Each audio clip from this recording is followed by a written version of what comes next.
مسات تماسي مسات تماسي، انا جاي ماشي ومفيش تكاسي. يا هلا والله ليكوا وحش، كل سنة وانتوا طيبين واهلا بيكم في رجع الشريط. هنرجع لورا حوالي 10 سنين، كل سبت كونوا متأكدين فيديو جديد يرجعنا لايام الزمن الجميل. طبعا في منكم ما يكونش حضر الايام دي، او بالاحرى ما يكونش كان واعي ليها، فلذلك النهارده هرجعكم بذكريات 2016 من اول الاعلانات والاحداث والمنزات، ايام جيل الطيبين من 10 سنين يا جدع عدوا هوا. ولكن قبل ما نبدا صلي على النبي وحط لايك الفيديو، اشترك في القناه، فعل الجرس، روح تابعنا على الانستجرام يا ريت يعني، وخلينا نبدا. طبعا من كتر الاحداث اللي كانت في 2016 مش عارف ابدا منين. ابدا من اول رفاعي شد في دراعي دراعي ها عشان النية الحلوة بس يا بابا، ولا من الاعلان اللي عمره ما هيجي زيه. شاهدوا حالا بالا انا طالع وشيلوا لي كنافه انا ما حدش. طول علي ساعتين في الشارع قضيتها عصير وما كلتش. فين صاحبك طاهر يحكي لنا شويه؟ طبعا يا جدعان الاعلان ده كان اول ما يجي كان كله يعلي التلفزيون على اخره، وكان ايامها تيك توك ما كانش موجود، كان موجود لكن اسمه ميوزيكلي، وكانت الناس المشاهير عليه قليلين قوي عشان كان اياميها النت والكلام ده ما كانش مشهور قوي ولا واكل نص حياه البني ادم زي الايام دي. ما كانش كله بيبقى قاعد ماسك الموبايل، كان اخره اللعبه بتاعت الراجل اللي رقبته بتتكسر بسرعه اتفرج على المسلسل الاسطوره. بغير من مين؟ طارق. عارف ليه؟ عشان انا اتجوزته هو وسبتك انت. طارق ايه يا حبيبي؟ ميه عشان شرقت. تؤمر ثانيه واحده. كانت دي يعتبر رفاهيه، وبعد التراويح يجيب سلك المواعين ويقعد وحوا في الشارع، او كانوا يجيبوا الفانوس اللي على شكل كرومبو. فكان المستحوذ اياميها على الترندات كانوا حبه ناس اجانب. شوفوا فلاش باك لورا.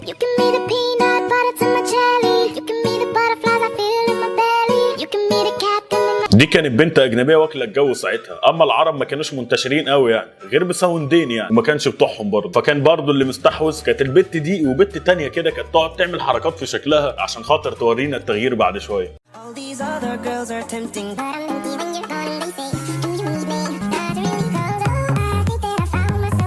الرينج لايد اللي كان بيتربط بمسمار ده، الدنيا اتغيرت جامد، ولا الدوتات الرخيصه اللي كانت بتتعمل لا مؤاخذه يعني. بيوجع ولا ايه؟ الفراق. لا احنا في ايام مفترجه، مش عايزين النية الوحشه دي بعد اذنكم. لا حول ولا قوه الا بالله.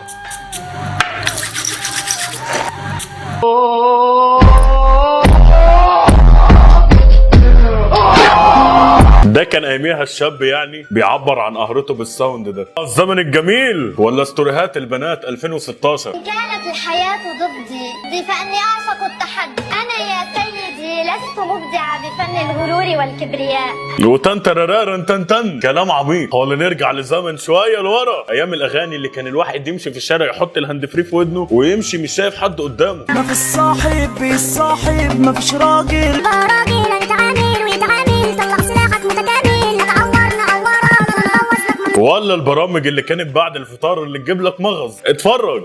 شتمني لفظ وحش قال لي يا بنت الكلام ده ما ينفعش. واحد اتجوز شرطية مرور، سأله صاحبه عملت ايه في ليلة الدخلة؟ ده مش محتاجين نكمل عشان معروفة. الموبايل ده هل كل واحد هيمسكه في ايده ولا هيحطه في جيبه مثلا؟ ده يحطه فين ياما؟ ولا هيحطه في قصدها يعني في جيبه الوراني.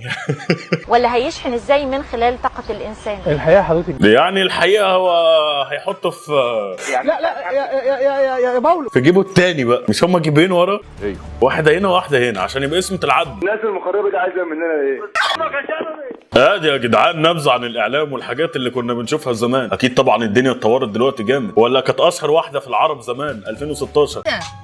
والثانية كده ضم فراشك كده وداوم. دي اياميها كانت كده بتعمل لهم محتوى فن. ده كان اقصى حاجة اياميها على فكرة بالمناسبة.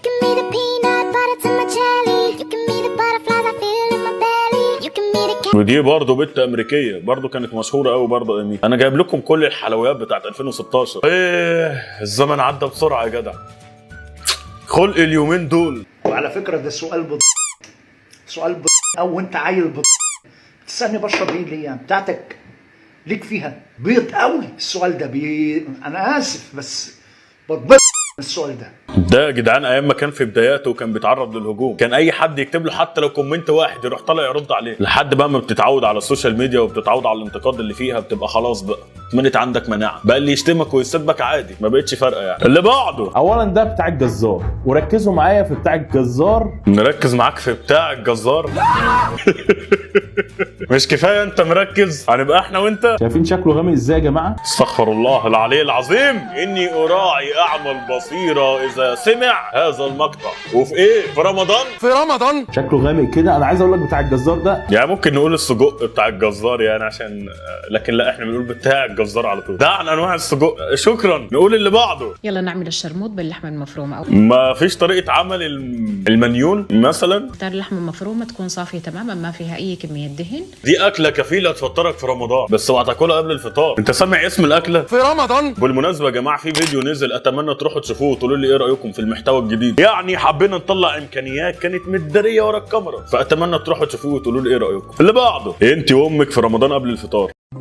لو طالت المسافات وبعدتنا الايام ما بينا الف حاجه تبين. بتعلمها البت مخها تخين، لكن عادي. حلوه الفيديوهات النهارده. اللي بعده، رمضان يا ولية وفراخ ومحشي وكمان عسير. عسير؟ انت جبت لي اعسار هدمي. ما تفكك مني شوي وابعد عني ثانيه. انت بتردحيني ولا حد بتردح له؟ انت بتردحي ولا بتغني؟ ايه ده؟ ده طول اليوم ترويق كتير. كل جرجير بينعم الشعر ويرطبه ويكتره. انا اسمع عمي بتقول كده يعني. لكن اللي بعده،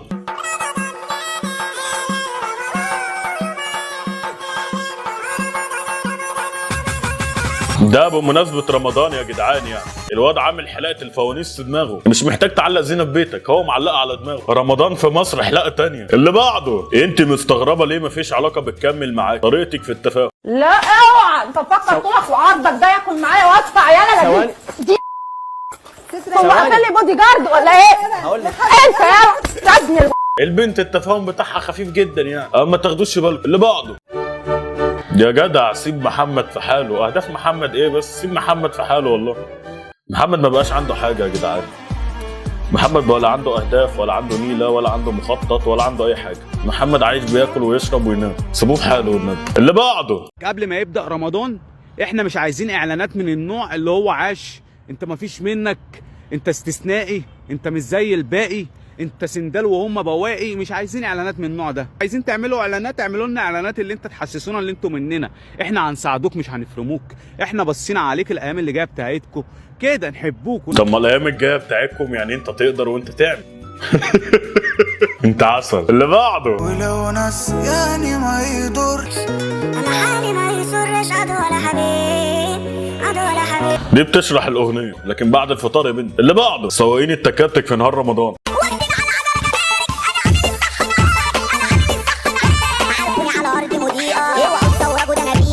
ده بيصلوا صيامهم. مش عارف بجد ايه حجه الناس اللي تفطر رمضان بجد. ده هو حته شهر بيجي من السنه للسنه يا مؤمن، فيها ايه لو تصوموا؟ لكن ربنا يهدي الجميع. اللي بعده، ممكن تشتم واحد اسمه ادم؟ اشتمه. دي البنات يا جدعان مع المسحراتيه. اقسم بالله. يا ادم يا قبه ايه العفانه كلها. يلا اديله 100 جنيه بقى. جو ال 50 ده ما بقاش ياكل. اللي بعده، لما تروح تشتري فل السحور.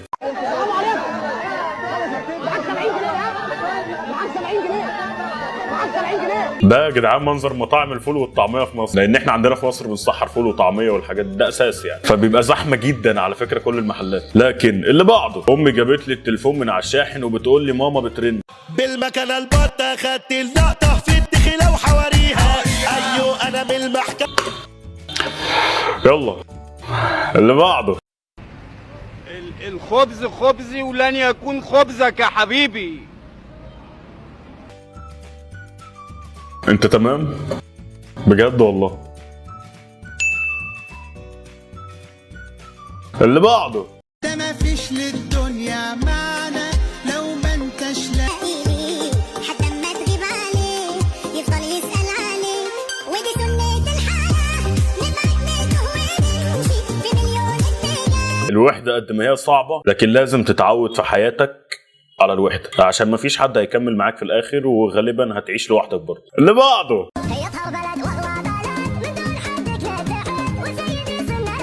بحبش ابدا التماحيك في بلد تانية، مع احترامي الكامل لكل الشعوب ولكل البلدان، لكن ما بحبش جو التماحيك قوي في حد تاني، دي ما بحبهاش بصراحه. ربنا يهديكم لبعضه، وربنا ياخدكم في رمضان عشان تفطروا في الجنه باذن الله تعالى. امين. وتعيدوا في الدار الاخره ان شاء الله. امين. ربنا يموتكم بالسلامه. امين. والصلاه والسلام على سيدنا محمد اشرف المرسلين. احلى دعوه سمعتها، هي دي الدعوه الحلوه اللي بعده. اخيرا البت اللي انا بحبها قبلت الفولو، هخش اكلمها. الستوري الطرش اللي نسيبني امبارح.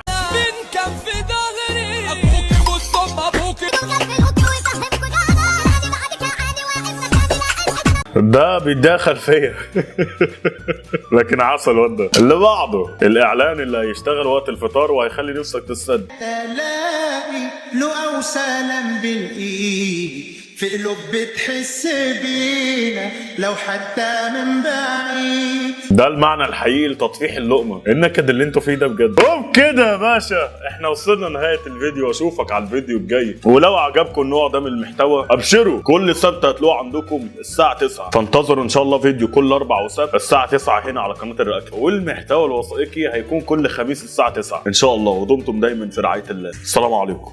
Goodbye bro. Goodbye bro. Goodbye bro. Goodbye bro.